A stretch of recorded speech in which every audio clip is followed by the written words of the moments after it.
احمد صدیق رضوی۔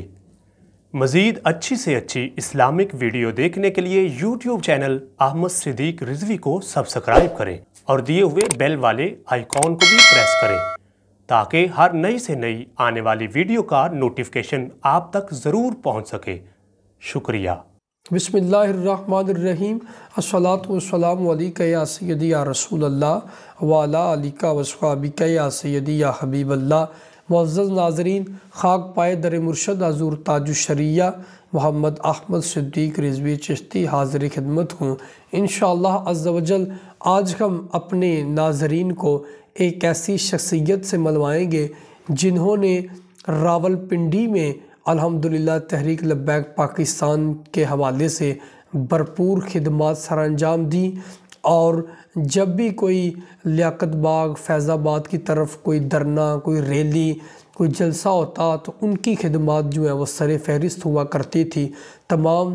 جو کام تھے وہ اپنی زیر نگرانی سر انجام دیا کرتے تھے۔ الحمدللہ جن کی حضور امیر المجاہدین رحمۃ اللہ علیہ سے والہانہ محبت تھی، میری مراد پیر طریقت رہبر شریعت پیر سید عنایت الحق شاہ صاحب مدظ اللہ علی، ہم قبلہ شاہ صاحب کی ملاقات اپنے ناظرین سے کروائیں گے اور قبلہ شاہ صاحب سے حضور امیر المجاہدین رحمۃ اللہ علیہ کے بارے کچھ سوالات بھی کریں گے، اور جو پیغام انہوں نے تحریک لبیک کے کارکنوں کو پہنچایا ہے ہم اس پیغام کو بھی اپنے ناظرین کو سنوائیں گے۔ آئیے ہم آپ کی ملاقات پیر سید عنایت الحق شاہ صاحب سے کرواتے ہیں۔ بسم اللہ الرحمن الرحیم۔ الصلاۃ والسلام علیکہ یا سیدی یا رسول اللہ وعلی آلہ وصحبہ یا سیدی یا حبیب اللہ۔ معزز ناظرین، خاک پائے در مرشد حضور تاج الشریعہ محمد احمد صدیق رضوی چشتی حاضر خدمت ہوں۔ الحمدللہ آج ہم حضور امیر المجاہدین محافظ ناموس رسالت، محافظ ناموس صحابہ و اہل بیت حضور خادم حسین رضوی صاحب رحمۃ اللہ علیہ آپ کی مسجد میں آج ہم تشریف لائے ہیں۔ اللہ تعالیٰ آپ کے درجات بلند فرمائے۔ ہمارے ساتھ شمالی پنجاب کے جو امیر ہیں صاحبزادہ پیر سید عنایت الحق شاہ صاحب مدظ اللہ علی آپ تشریف فرما ہیں۔ آپ کا شکریہ، آپ نے ہمیں وقت عطا فرمایا۔ ہم قبلہ استاذ گرامی رحمۃ اللہ علیہ کے بارے میں قبلہ شاہ صاحب سے اپنے ناظرین کو کچھ معلومات پہنچائیں گے، ایسی جو باتیں جو عام لوگوں کو معلوم نہ ہوں، جو قبلہ شاہ صاحب نے ہی استاذ گرامی سے سیکھی ہوں، اس کے حوالے سے ہم گفتگو کریں گے۔ السلام علیکم ورحمۃ اللہ وبرکاتہ۔ وعلیکم السلام ورحمۃ اللہ وبرکاتہ۔ شاہ صاحب بہت شکریہ، آپ نے ہمیں وقت عطا فرمایا، اللہ آپ کو سلامت رکھے۔ قبلہ استاذ گرامی کو as a Quaid, as a leader آپ نے کیا جانا، اس حوالے سے ہمارے ناظرین کو بتائیے گا۔ قبلہ امیر مجاہدین جو ہیں،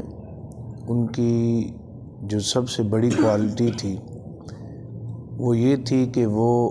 نڈر اور بے باک انسان تھے، پوری دنیا اس بات کو مانتی ہے، اور اس کے ساتھ ساتھ مایوسی ان کے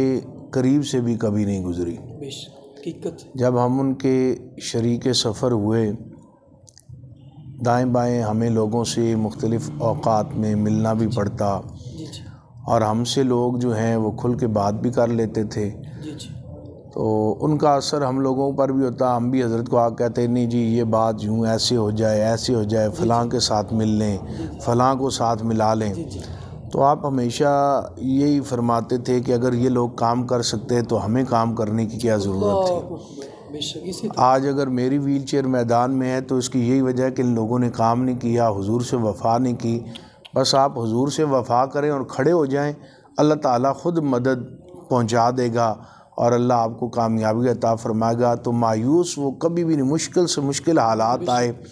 اور جب ہمارے خلاف کریک ڈاؤن ہوا اس وقت بھی لوگوں نے یہی سمجھا کہ تحریک جو ہے وہ ختم ہو گئی ہے، لیکن اللہ تعالیٰ کے فضل و کرم سے، حضور علیہ الصلوۃ والسلام کی نگاہ سے اور قبلہ امیر مجاہدین کی استقامت سے اللہ نے تحریک کو جو ہے وہ بہت مقام عطا کیا۔ اور اس کے ساتھ ساتھ قبلہ امیر مجاہدین کی یہ بہت بڑی خوبی تھی کہ وہ اپنے کارکن کے ساتھ کھڑے ہوتے تھے۔ بے شک حقیقت بات اس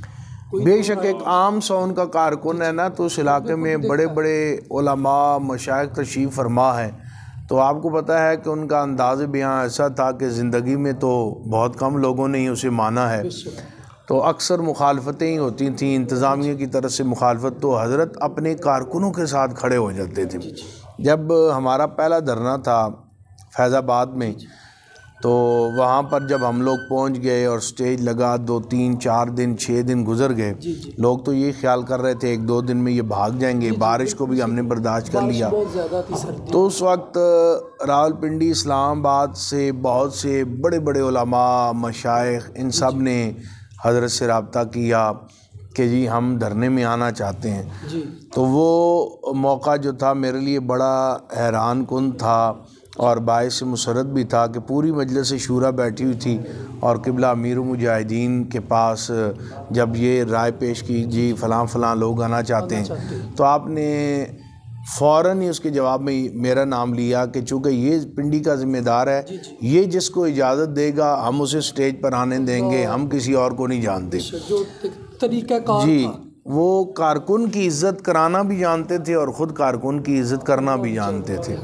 تو یہ ان کی بہت بڑی ایک بات تھی، اور کبھی بھی مایوس وہ نہیں ہوئے۔ جب بھی کبھی کہا تو ان کا بس آپ اللہ رسول کے نام سے کھڑے ہو جائیں، اور کسی مقام پر اگر جرأت سے آپ بولے ہیں اور انہیں پہنچ گئی یہ بات کہ جی فلاں موقع پر فلاں دفتر میں فلاں انتظامیہ کے ساتھ بات کرتے ہوئے ہمارا آدمی بڑا جرأت سے بولا ہے، تو فوراً اسے فون کرنا، شاباش دینا کہ یار بہت اچھا کام کیا ہے، بات اسی طرح ہونی چاہیے۔ تو جرأت مند وہ خود بھی تھے اور جرأت والے کو پسند بھی کرتے تھے، اور میں سمجھتا ہوں اہل سنت کے اندر جتنا انہوں نے شعور بیدار کیا اور اہل سنت کو بیدار کیا، اب جیلوں کا خوف تو ہمارے کارکنوں کو رہا ہی نہیں نا، بالکل بالکل کوئی خوف نہیں رہا کہ ہم جیل میں چلے جائیں گے اور ہماری وہاں زندگی مشکل گزرے گی۔ ابھی لاسٹ ٹائم جب میں گرفتار ہوا تو ایک چکی تھی، آپ کو پتہ ہے چکی جو ہے وہ 8x12 کی ہوتی ہے، اس میں ہم 8 لوگوں کو انہوں نے بند کیا، 3 ہم پرانے تھے، 5 ہمارے ساتھ نئے علماء تھے۔ تو دوسرے دن بعد انہوں نے کہا جی بس جیل یہی ہے، ہم نے کہا بس یہی ہے، انہوں نے کہا یہ تو کچھ بھی نہیں ہے، ہم تو جانیں بھی حضور کے لیے دینے کے لیے تیار ہیں، اگر یہ جیل ہے تو یہ کچھ بھی نہیں ہے۔ تو انہوں نے خوف جو ہے وہ جیل کا ختم کر دیا، اور در حقیقت بات یہ ہے کہ انہوں نے اپنا نعرہ نہیں لگوایا، ساری عمر حضور کا نعرہ لگوایا، اور آپ فرماتے تھے کہ مالک کانڈ نہیں لگن دیں دے، آپ نے محبت کرنے میں بھی انتہا کر دی اور مالکوں نے پھر کرم نوازی کی بھی انتہا کر دی، اور ان کے جنازے نے پوری دنیا کو بتا دیا ہے کہ مسجد بے شک چھوٹی ہو، مدرسہ چھوٹا ہو، بڑے پیر کا بیٹا بندہ نہ ہو، بڑے شیخ الحدیث کا بیٹا نہ ہو، جب حضور سے وفا کرے تو مالک اسے بے پناہ عزتیں عطا فرما دیتے ہیں۔ تو ان کا جنازہ جو ہے ہماری آنکھیں مزید کھول گیا ہے، اور ہمیں یہ بتا گیا ہے کہ ہم ہی حق پر ہیں، اسی میں کامیابی ہے۔ اب تحریک کے ذمہ داروں کا، کارکنان کا اور پوری امت مسلمہ کا یہ امتحان ہے کہ ہم ان کے نقش قدم پر چلیں اور اس سے 1 انچ بھی پیچھے نہ ہٹیں، اسی میں ہماری کامیابی اور نجات ہے۔